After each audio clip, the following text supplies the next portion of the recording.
Hey everyone, Laura here. Just wanted to pop in for a quick second and apologize for the audio quality issues that are in this episode. I did my best to clean it up, but you're still going to hear it a little bit, and my apologies. We had a new microphone set up with the three of us in one room, and I didn't realize that every time Jess and Tanya moved, the microphone and the microphone arm picked up that noise, and there just wasn't a lot I could do to edit it out. So just wanted to say I'm super sorry, but I felt like the conversation was still entertaining enough that I could go ahead and put it out. So as Emily D. Baker says, make sure to do the like and subscribe-y, all the YouTube-y things, and enjoy this episode. The next part will be out next week. So love your faces.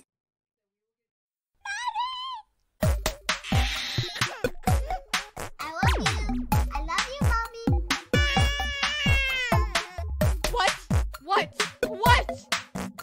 It's time for the parent memoirs. So we will get started on this lovely... The mysterious deep dive. The mysterious deep dive. Okay, so welcome to another episode, a joint episode of Q as in Cucumber and the Parent Memoirs. I'm Laura Mack. I'm Tanya Edwards. I'm Jessica James. Okay, so we all got together to do this deep dive about a documentary that I saw that kind of blew me away. It's a little crazy. So apparently this has been a cultural phenomenon that I was behind the curve on. Okay. How much do you guys know about Lularoe? I know they're leggings. Yeah, I know that from the people that I know that buy their clothing and stuff, it's not very good quality. Like, they fall apart super quick, but are like super expensive and stuff. That's all I know about it. There you go. I just know they have leggings, and I heard people talk shit about it. That's about it. Like, yeah. Because didn't they have some sort of thing where you could see your underwear through them or something one yeah, time? like they were like thin. They were like super see-through or super thin. Yeah. So the documentary is on Amazon Prime, and it's called Lularich. And it's getting a ton of attention. It's a breakdown of the company and how it began and how it became a cult. A cult? Lularoe? Yeah. A fucking legging cult. Okay. Okay, I'm curious now. Thank you. Aren't you intrigued? I am. Like, I've I'm only had one interaction with a Lularoe rep at a craft fair, and she wasn't very nice. So. And you'd go to a lot of craft fairs, right? Yeah. You do that. Yeah, so. Apparently we were parked in her spot, which it was a parking lot, and she was like, "You need to go move your stuff because I have to get in my trailer to get my merchandise out." And I was like, "Okay." Fuck you and your leggings, bitch. Okay, so tell us about this cult. I might want to join. I know. No. Okay, yes, ma'am. I mean, or we can think of ideas for our own cult. Oh, that would be so much better. Yeah. Yeah, we should come up with a cult idea. Maybe that could be our caper. Or people, usually people in cults have like, people give them money and stuff. Yes. I do have the same birthday as Jim Jones. Right. So Lularoe is a United States-based multi-level marketing company that sells women's clothing. It was founded in 2012 by Deanne Brady. Her maiden name is Startup, which I think is kind of entertaining. And her husband, Mark Stidham, and is currently based out of Corona, California. If you look online, there's very much two factions. There's MLM fans and MLM haters. I personally think MLMs are Ponzi schemes. That's just me. What's MLM? An MLM is a multi-level marketing. Oh. So it's one of those things where you join. Yes. You join and you... and shit like that. Yeah, right. So basically the way this works is you as an independent retailer. Do you want to be your own business owner? Yep. Make your own hours? Mm-hmm. Right. Set your own schedule. Have part-time work for full-time pay. Right. Okay. Do you want to be in control of your destiny? Yep. All that. All of it. She's our marketer in our cult. In our caper. In our caper. See, you thought we were telling you these stories to educate you. Really, we were just trying to come up with our next scheme. Right. You had no idea. Yeah. So if all y'all get a weird-ass email, just send $5. No questions asked. Just send us $5. $5, please. Oh, my God. So, let's talk about these two. They are Mormons, okay? Now, Deanne got married young, had like 7 kids, got divorced. She met Mark, who I couldn't find much about like his childhood, But Mark, his family had done Amway. She had tried to do Amway. Amway was like the original, like patient zero. Right. So I remember when I was young, this is a funny ass story, right? So I was young, and there was people that lived like 3 or 4 houses down from us, and I was probably in like the 8th or 9th grade, and they had asked, did I want to make $10 on Halloween to pass out candy? And I was like, hell yeah, you know. Me in my head, I'm thinking I'll get my $10 and just give everybody like 5 handfuls of candy and be on my merry way. Right. So I get over to their house, and these people were kind of fucking off anyways. I get over there, and he's like got this big bowl of gum next to the front door. He's like, yeah, just hand this out, a couple sticks, you know, and here's your $10. And I was like, okay. So you're looking at it, and it was some kind of fucking Amway gum. And I was like, what in the hell? So I call my dad. And I was like, can you please come here?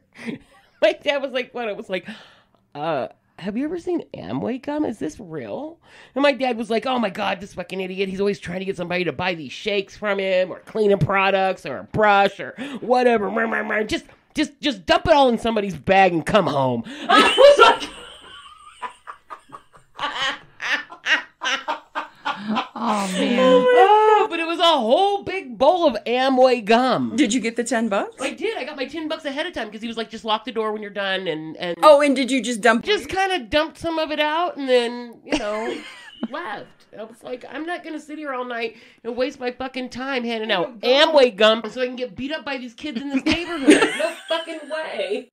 Oh, that's hilarious. Oh my God. Okay. Oh my God. So they met she was on standby waiting to get on a flight.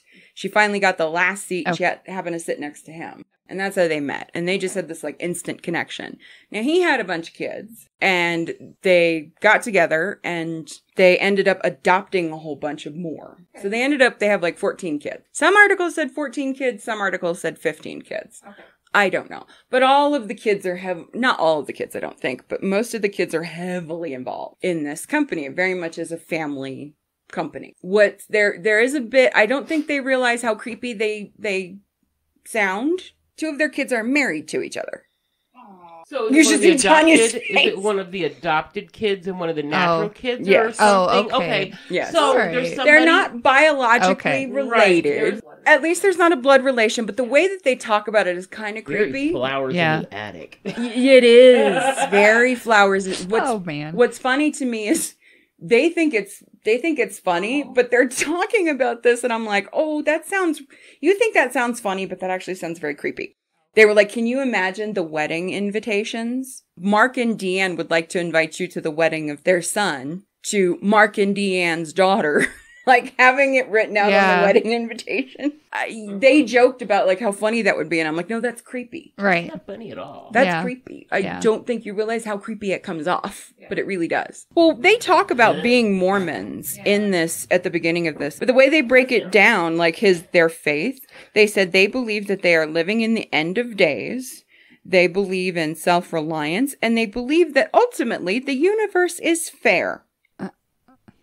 Okay. That's a white dude. Okay, fine. Of course you think the universe is fair. Of course, yeah.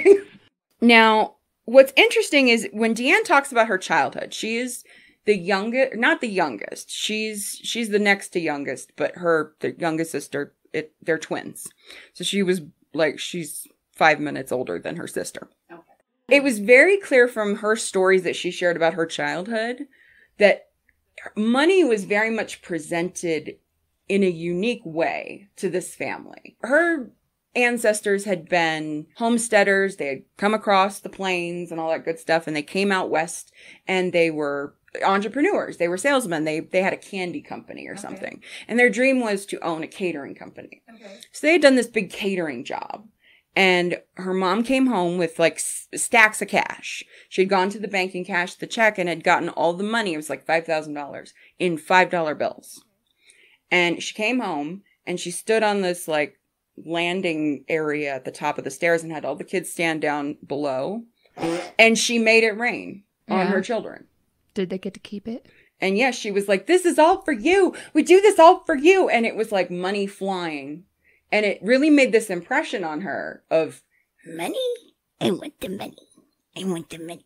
And you can tell that through her interview. She's very much like, I want the money. Just give me the money. Okay. Tanya can't even. You made it rain. I would never make it rain on my kids unless it was like rolls of quarters. Right, yeah. That's what I was thinking. Like, right, yeah. That's called making it hail. That's not making it rain. There you go. Right, yeah, because whenever you were telling that story, I could just picture me, like standing over Avery and Sophia with not dollars, but like a couple rolls of quarters. With slingshots. Yeah. There you go. Yeah, if I hit you with it, you get to keep it. So stand still. Don't move. You want this quarter, right? Jesus. Oh my God.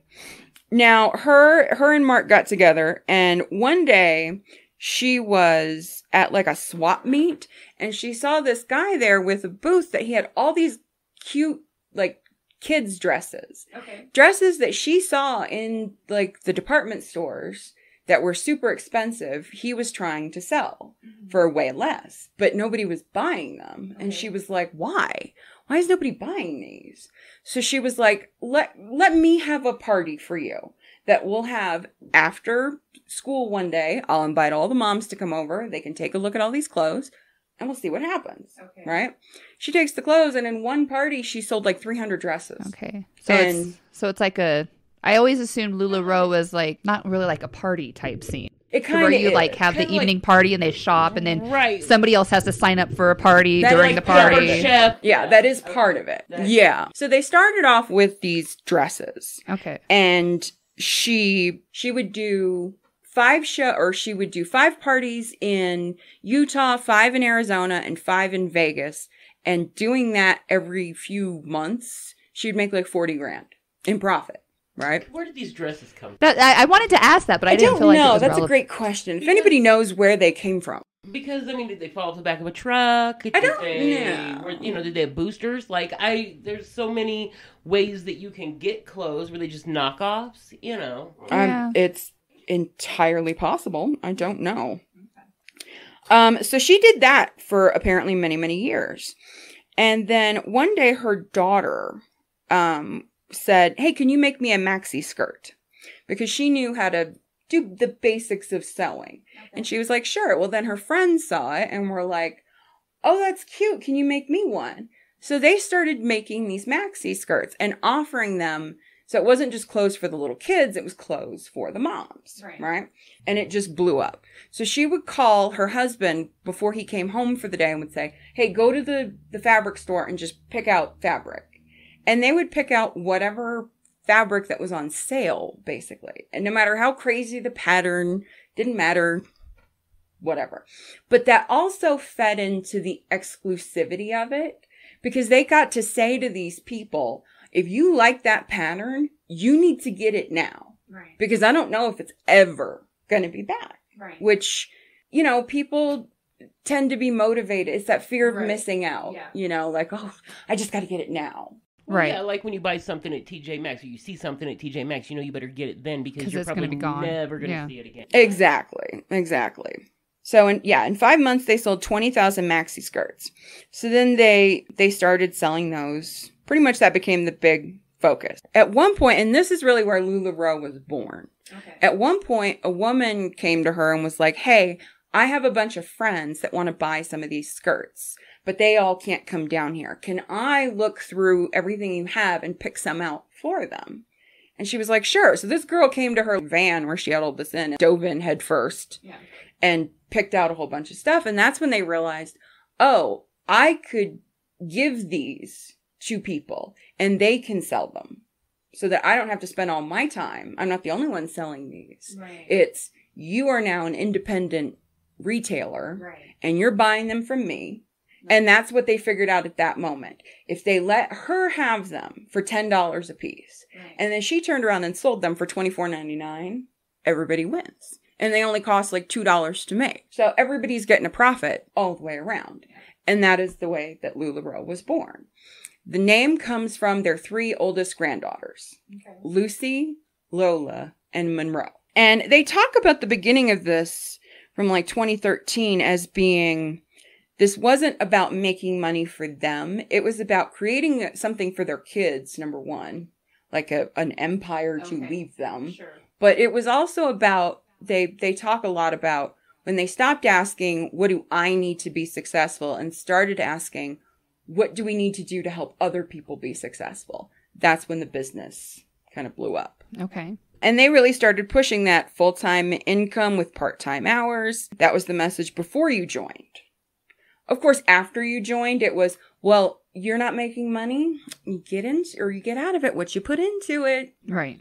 You know, it's this bait and switch that all MLMs do. Yeah. They try to make it sound like you could just do this in your spare time and you'll make all this money. No, you won't. It's actually quite time consuming. Absolutely. Yeah. And just to be honest, most of the time whenever you have one of these, you're pretty obnoxious and your friends avoid you like the plague because every time they see you, it's not how you doing. It's, hey, you want to buy my fucking leggings? How about a candle? You want some eyeliner? And that's what a lot of girls, one of the girls at the end of the documentary said, that a bunch of her friends were like, oh, thank God we have our friend back.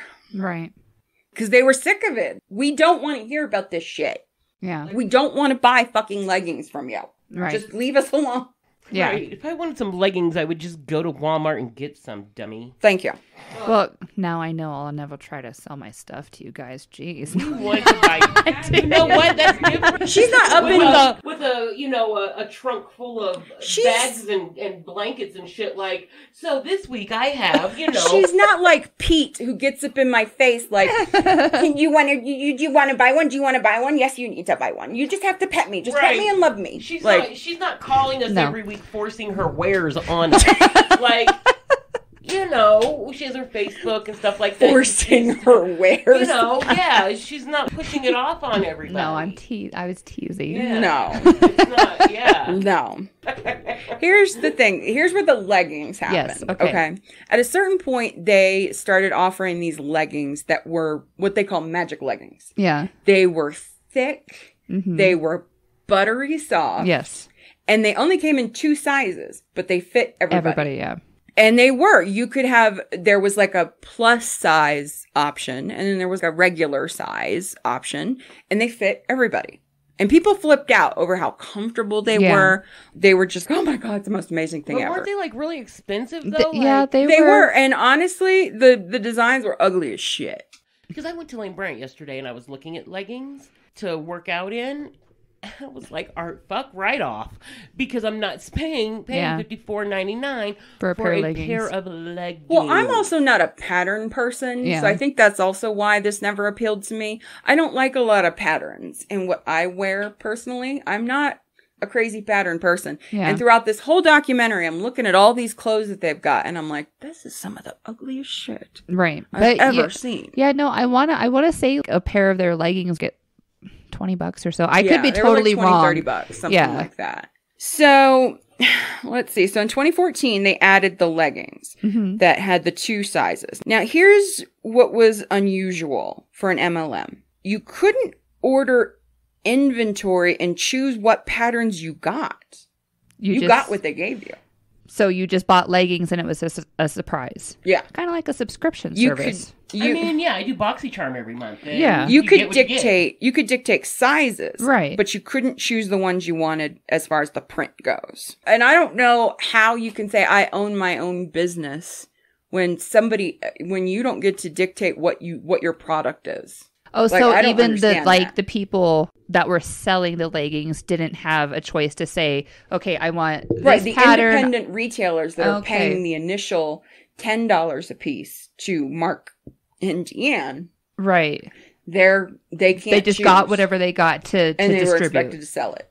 Without customers being able to choose what they wanted? Or no, customers could choose what they wanted. So it was just the people receiving the stuff to sell. Right. Gotcha. I don't know how you can say that you own your own business if you can't manage your own inventory. Right. You don't get to choose your own inventory. That feels weird. Yeah. But Mark and Deanne pushed this thing that we never told people to go into debt to do this. We never told people to go into debt. Yeah, there's ways to say it without saying it. Because the base startup package was $5,000. What?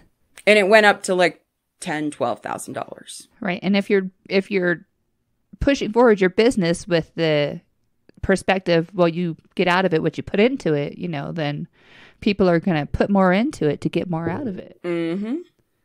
So, and they really pushed this idea, and this is where it really became the cult thing. Okay. They really pushed this idea that we are a family. And this is not a clothing company. We're a family company.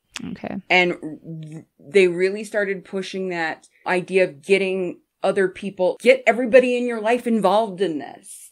And it was just, okay, this does not have to be your life 24/7. Right. But they really believed it needed to be. Yeah. And they argue this idea because people accuse MLMs of being pyramid schemes. Right. Well, MLMs have figured out this very fine line of where the law is. Okay. And they're able to say, oh, well, a pyramid scheme is you're not actually paying for a product. Mm-hmm. In Lularoe, you are paying for a product. Right. Yeah, but it's still not... You're still recruiting your competition. Right. Okay. That's the thing. People who get in early, yes, they're able to make tons of money. Right. Because it's early. It's early. Yeah. And they've got free reign of the market. Right. Right. But after you've recruited all your competition, oversaturated the market, and you don't have anybody else to sell shit to, then it's not that easy. Exactly. So it really, they walk this very fine line. Yeah. But it's not a pyramid scheme because we sell a product. Yeah, but it still works like a pyramid scheme. The law it's one of those things where just because it's legal doesn't mean it's right. Right. So, and when they talk about, we didn't tell them to go into debt, right? Yeah, they might not have, but other consultants, they would make videos. And this is the way they got to kind of distance themselves from it. They got to say, well, these independent consultants, they're running their own business. They chose to say that. Okay. We didn't. Okay. They made these little videos about you can ask for a loan from your bank. You can ask your grandmother to borrow money. You can get interest-free credit card for 12 months. One woman sold her breast milk to be able to afford the startup cost. The startup? Mm-hmm. She found that you can sell your breast milk to NICUs. Yeah. And she made like $4,500 doing it. Yeah. Here's what's funny is throughout this documentary that was filmed, they had this interview with Mark and Deanne, but they also interspersed these video cuts of their testimony, I believe, in their SEC deposition. Okay. Right? And in their SEC deposition, they are as indifferent can be. They have no idea about anything. They certainly can't recall anything. Yeah. Right? At one point, the dude is answering questions, and he's just stopped looking at the people asking him the questions, and he's straightening papers, and he's putting clips on papers, and he's organizing stacks, and they ask him a question, and he doesn't answer for like 10 seconds. Like, fiddling with these papers is more important than talking to you. Right. It's very dismissive. Just trying to look like he's busier than what he actually fucking is. Probably. And this fucking Deanne bitch, this raggedy whore, I swear to God, she's sitting here going in her little deposition, well, I don't actually know what my title was. And they're like, what? She's like, I don't know. And they're like, where's the home office? Oh, it's in Corona. What's the address of the building? I don't know. I don't know anything. I'm just here. But isn't she the owner? Started it. Yeah. Right. She's in this interview that she did, she was the boss babe. And that's the other thing is this whole Lularoe thing started during that period of time of the boss babe and girl boss and this hyper feminine language that you saw online that I'm a boss babe.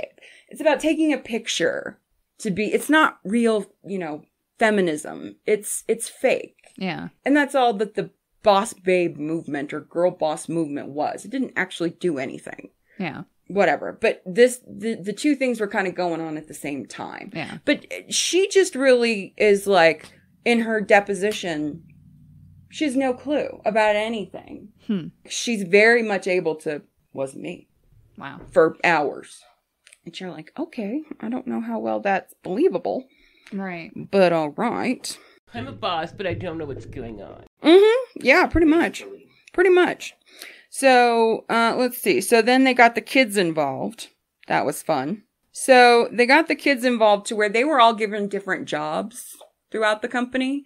At one point, I think there was their son who was 23 was put in charge of the bonus structure of figuring out how the bonus structure would work. And the only reason they chose him was because, oh, well, he's a whiz at Excel. All right. And they just let this kid come up with their bonus structure. Like, so no, like, financial experience, no business management experience, no. Just he knows how to work Excel. He knows how to make a pivot table real well. And we're going to let him take a stab at this. Yep. Man, I'm just getting all kinds of ideas for our own little Colvett caper. Right. And you have 4 kids at home. I know. do have 4 kids. Put these kids to work. Right. You have 1 left at home. You have 1 at home. I don't have anybody at home, so I'm going to have to pull my weight with the extra kid. I don't know. I feel like we could dupe Sophia in pretty well. Now they really did turn it into a cult. Okay. To where we're controlling your life. So I think that stems from the whole religious background. It is. And at a certain point, they talk about that. Look at that. I'm so insightful. This one woman showed up for work the first day and was like, I got this great new job. I'm super excited. She worked in like the customer service department. She was walking down the hallway and Deanne saw her. Mm-hmm. And she was wearing Chanel. And Deanne stopped her and was like, that's not Lularoe. And she said, no, it's Chanel. And she was like, oh no. And she marched her over to the warehouse and made her pick out things to change into right at that moment. So I was just looking at the website because I've never really looked at the website. They have like...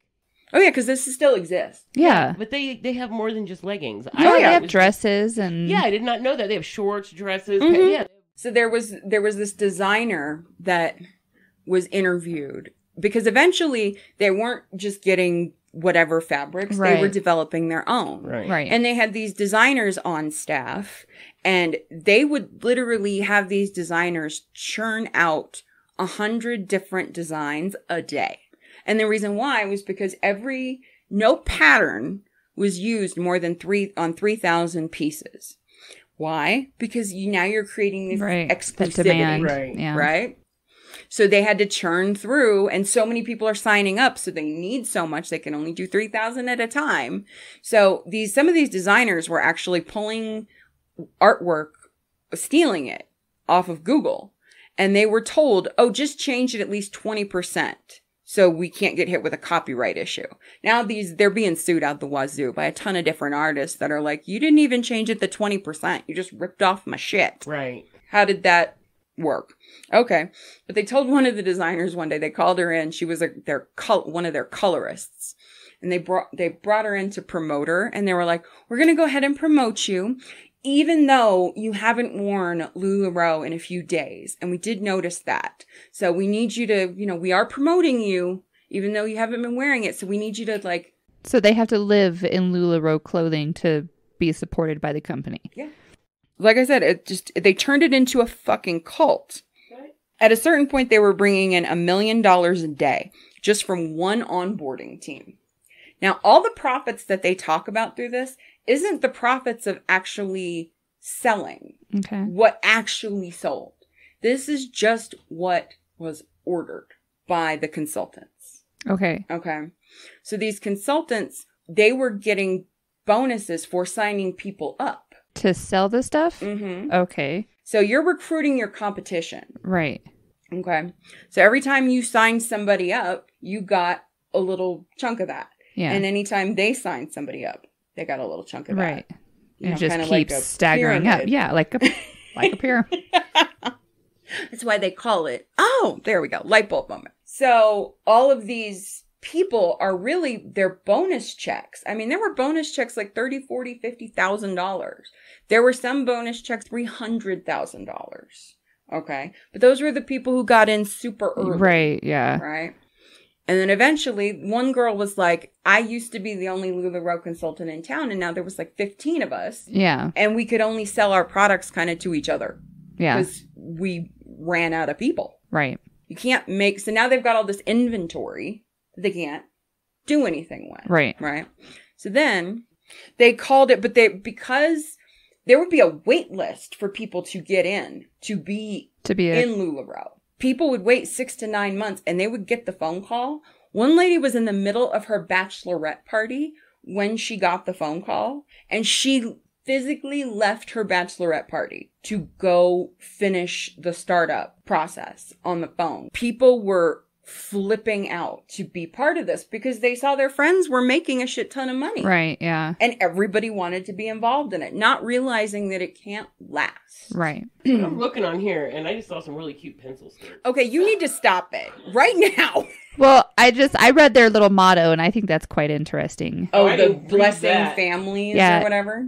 We believe every individual is beautiful, unique, and most of all, powerful. And through these attributes, we believe anyone can create and live a life of purpose and gratitude. These beliefs are why Lularoe was created. They bind us together like threads, sewing us into a community of lasting love and fellowship. Wow. Amen. Amen. So, The funniest person in the documentary was this black lady. And she's like, I don't understand, these white women are spending $5,000 to $10,000 for some leggings. right? Like, I don't understand it. And at a certain point, she became a consultant, right? And they started doing these Lularoe cruises where they would market it, or they would put it as like a leadership conference where you were going on this trip and you got to do seminars and workshops and all kinds of stuff. And they all talk about how wonderful these were. And she was like, I got invited to go on the cruise, but look, I'll just say it. I'm not getting on a boat with a bunch of white people. Smart woman. She was just like, I'm sorry. This is not, I just was not my thing. I had to say it. I'm sorry. I love you, white people. I love you, white people. She kept saying, she was like, I don't want to be in a boat. Blame her. Because this was very much a white girl business. Yeah. Like, yeah. and that's how they really pushed it. Yeah, because I've never seen any of my, like, non-white friends be like, girl, did you get them new Lularoes? You know, Thank you. I've never seen my white friends do it either, but still, Right, that's yeah. probably because we're all, you know, that we're not bougie like that. Right. So they also took advantage of like social media. Yeah. That moment of the first rise of the first influencers. Right. You know, Yeah. they really took advantage of that as well and wanted you to, everything good in your life, they wanted you to post. Now later they pretended like they had no idea what this was, but they wanted you to post pictures of your fabulous life and hashtag it with the hashtag because of Lularoe. Right. And if you put pictures of things, like one lady talked about, she had put up a picture of her new car and she didn't mark it with that hashtag. And Deanne was just fucking furious with her. Basically, everything good in your life, you need to give us credit. Yeah, you owe to us. It's the cult leader mentality. It's kind of like in Scientology. When you and I did our Scientology deep dive, what did we say? Everything bad that happens to you is your fault. Right? Everything good that happens to you is because of the cult. Because you believe in the supreme being of L. Ron Hubbard and his mistress Zyborg. Whatever the fuck he's got going on. She never can remember Xenu. She just yeah, can't. whatever. It just physically, that word will not physically implant in her brain. She just can't. You know it starts with a Z. You know that. Actually, it starts with an X, but okay. Oh, whatever. Wow. Well. You just proved my point. That's fantastic. Oh my God. Hey, Parent Peeps. Make sure to subscribe on iTunes or on your favorite podcasting platform. Stay strong, mommies and daddies. Love your faces.